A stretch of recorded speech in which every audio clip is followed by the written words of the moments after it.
Bonjour, on croit toujours que la BD est née aux États-Unis avec les comics. En fait, elle est apparue en Europe et plus exactement en Suisse il y a 175 ans. C'est un Genevois qui, le premier, a marié des dessins avec des bulles de texte, rendant les deux indissociables.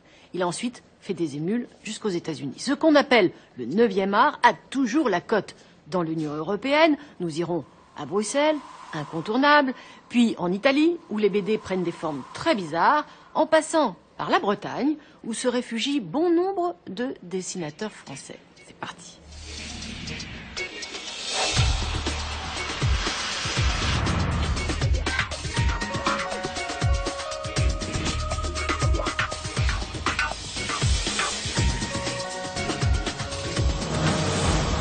Tintin, Lucky Luke, Gaston Lagaffe, tout le monde connaît. Eh bien, tous ces personnages sont nés en Belgique. Cela fait 110 ans que ce pays foisonne de dessinateurs géniaux.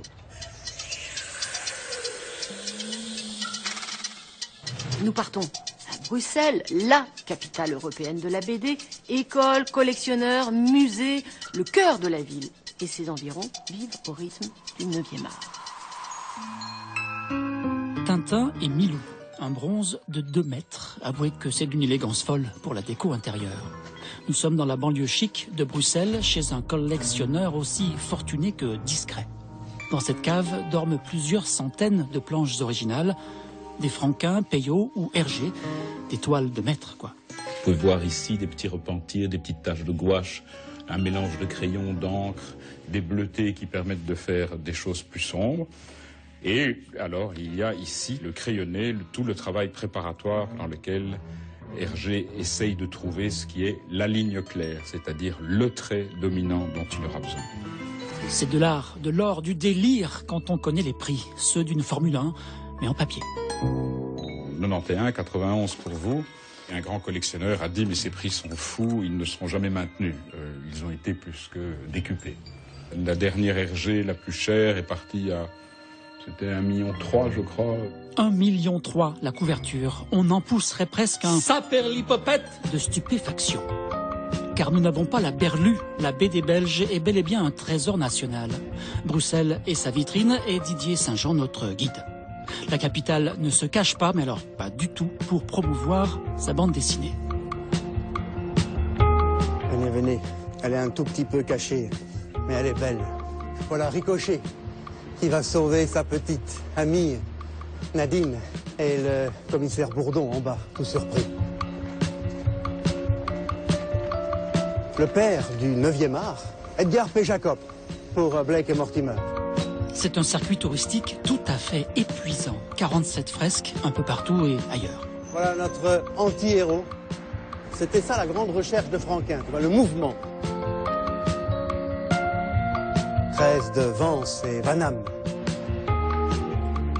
Lucky Luke, c'est le seul cow-boy belge, c'est le plus célèbre.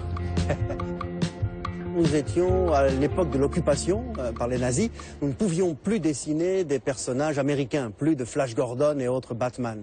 Et donc nos dessinateurs ont continué à résister et à continuer à créer des personnages de BD contre la vie des nazis. Et c'est comme ça qu'est partie vraiment notre bande dessinée belge, je dirais, à grande production. Et justement, au rayon superproduction, voici un staccanoviste de 90 ans, anobli par le roi Albert II, Marc Slin, à son propre musée. Au sortir de la guerre, il crée Néron, anti-héros notoire. Chaque matin, dans les journaux, le pays suit ses aventures. 217 albums, 125 592 cases, Néron ou l'âge d'or de la bande dessinée. Pendant 57 ans, tous les jours, même le samedi, même le dimanche, il y avait Néron. Maintenant, ça n'existe plus. Et maintenant, les gosses regardaient la télévision, Internet et tout ça. C'est fini, la bande dessinée. Un peu pessimiste quand même. Bien sûr, la mode n'est plus au feuilleton dans la presse, mais c'est vrai, la BD a évolué. Et au train où vont les choses, les auteurs auraient du mouron à se faire. Nous voici chez Roger Leloup, collaborateur d'Hergé pendant 16 ans. Après Tintin, il donne vie à Yoko Tsuno. 9 millions d'albums vendus, 26 tomes, une série, une saga d'un autre temps. Je ne pense plus que Une série où on va faire 25, 30 titres, ça va marcher. Parce que dans les magasins, dans les grandes surfaces, ils n'ont pas la place pour mettre 25 titres. Et ils n'auront pas, réimpriment pas. Donc je pense qu'on est plus avec des one-shots, hein, comme on fait, ou alors avec, je dirais, une série, mettons, de 4-5 albums, puis les auteurs changent. Nous sommes dans une période où on mange tout très vite et où on change très vite. Hein. Alors quoi, les super-héros, c'est fini?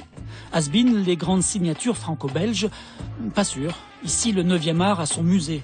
180 000 visiteurs par an. On peut le voir comme une collection d'histoires et d'images poussiéreuses, ou comme un art contemporain en mouvement, c'est selon. Le renouveau de la bande dessinée n'est pas forcément belge.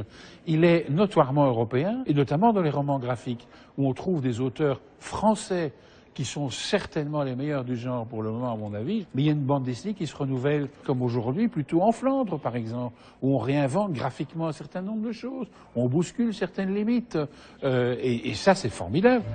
Le roman graphique, ces longs récits souvent sérieux, intimistes et parfois sans bulle ni case. Un genre en soi, une tendance de la BD adulte.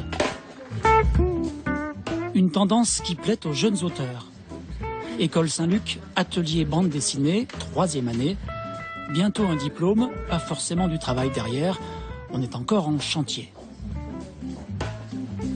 Si je comprends bien, est-ce que l'idée du cadrage intervient dedans ou bien c'est uniquement des... Je vais faire un truc surtout avec les mains. On donne jamais de recettes. C'est pour ça que c'est quelque chose de très déstabilisant quand on est étudiant chez nous. Il n'y a pas de truc, on ne dit pas comment on dessine une voiture, etc. Notre boulot, nous, c'est d'abord d'être des lecteurs, essayer de les guider.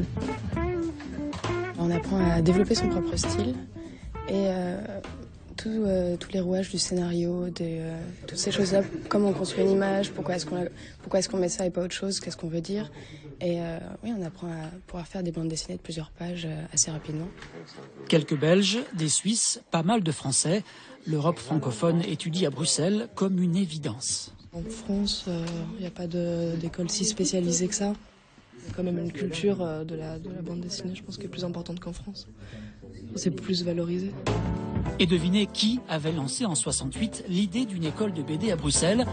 Ouais, toujours lui, c'est le patron. La France, reine des romans graphiques. Ces BD, destinés aux adultes, des grands enfants des années 60 et 70, nourris comme moi, à la bulle et qui en veulent encore. On paraît loin de Bécassine, la première héroïne française du 9e art. Eh bien non, pas tant que ça, vous allez voir. Nous partons en Bretagne, où se réfugient les dessinateurs les plus talentueux. La région a toujours invité au voyage, voyages qui permettent les plus fabuleux des récits. L'histoire a commencé au pied de ce phare chez un ami dessinateur. Avec une proposition toute simple, partir pour une résidence d'artiste, mais pas n'importe où, à Tchernobyl en Ukraine, 22 ans après la catastrophe nucléaire. Emmanuel Lepage accepte. Malgré les risques sanitaires et les mises en garde de ses proches, il se rend sur place dans la zone interdite, avec ses crayons et ses carnets pour témoigner d'une réalité qu'il imagine forcément noire et morbide. Une fois sur place, il est confronté à toute autre chose, une nature rayonnante qui reprend ses droits. On a été pris dans ce porte-à-faux, dans quelque chose d'assez vertigineux, où le réel n'est pas le réel. C'est-à-dire que nos sens ne disent pas la vérité. Et il n'y a que le compteur qui est dans la poche qui nous dit c'est sale. Mais tout ce qui s'ouvre à nos sens est magnifique. Et ça, c'est très très déstabilisant. S'il publie rapidement les dessins ramenés de Tchernobyl, il lui faudra 5 ans pour digérer l'expérience et en tirer un album à mi-chemin de la bande dessinée et du documentaire. Prendre son temps, c'est aussi le credo de François Bourgeon. Ce Parisien d'origine a installé son atelier en Pays Bigoudin voilà plus de 30 ans. Après la fresque médiévale des Compagnons du Crépuscule et l'aventure maritime des Passagers du Vent, il s'est projeté dans un futur indéfini, celui de son héroïne Siane et de la planète Hol, un univers complet à créer de toutes pièces. Et pour que cela fonctionne au mieux, Bourgeon passe à la 3e dimension. Ça me permet vraiment, sur des lieux qu'on retrouve fréquemment, de pouvoir choisir des cadrages, de pouvoir étudier une transparence dans les vitrages, essayer de voir ce qu'on peut voir derrière. Puis c'est une manière de rêver, puis c'est une manière de jouer aussi. Hein.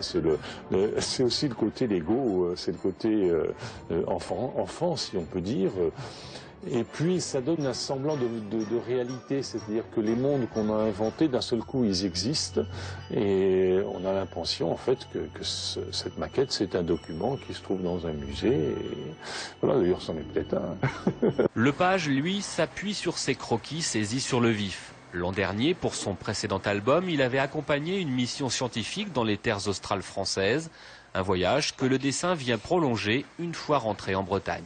Donc ça m'a permis de faire durer en fait cet état du voyage. Parce qu'en fait je pense que ce que j'aime c'est l'état du voyage. Peut-être plus que le voyage lui-même. Enfin, dans lequel ça nous met, c'est-à-dire que j'ai jamais l'impression d'être plus dans l'instant que dans le voyage. Il est vrai qu'avec le dessin comme passeport, les portes s'ouvrent plus facilement. Dans quelques jours, Emmanuel Lepage se rendra en Terre Adélie, de quoi ajouter quelques pages à son album de souvenirs. Entre les mangas et les jeux vidéo, la BD a du souci à se faire. En tout cas, le bel album cartonné un peu cher. Mais les Italiens ont peut-être la solution. Nous allons dans la partie nord de l'Italie. On y fabrique des albums de poche et il y a des clients pour ça. Nous sommes à Lucca, petite cité bien tranquille, dont la principale fierté est d'avoir vu naître Puccini, le célèbre compositeur. Mais ce jour-là, changement de musique et de genre. Avancez, avancez. Ambiance carnaval pour célébrer les héros de la BD et du jeu vidéo. Bienvenue dans le plus vieux festival de BD d'Europe. En Italie, les stars des bulles, ce sont Dylan Dog, le détective, Diabolique, le bandit, ou Tex, le cow-boy. Des BD de poche, on les appelle des fumetti. Elles font partie intégrante de la culture italienne. Je pense que les plus jeunes aujourd'hui vont davantage vers les mangas, les trucs japonais. Mais nous, on résiste. Ça nous permet de rester jeunes, justement. J'ai beaucoup d'affection pour ces héros. Je les lis depuis que je suis toute petite. C'est le genre d'histoire qui te captive dès que tu es enfant. Et après, tu grandis, mais les personnages ne te quittent plus jamais. En Italie, c'est un peu comme si le bel album à couverture rigide n'avait jamais franchi les Alpes. La BD reine, c'est bien ce petit format, façon Pif Gadget, dont l'histoire commence 250 km plus au nord, à Milan. C'est ici qu'un certain Bonelli, devenu depuis l'éditeur numéro 1 du genre, l'a dégainé pour la première fois à la fin des années 40.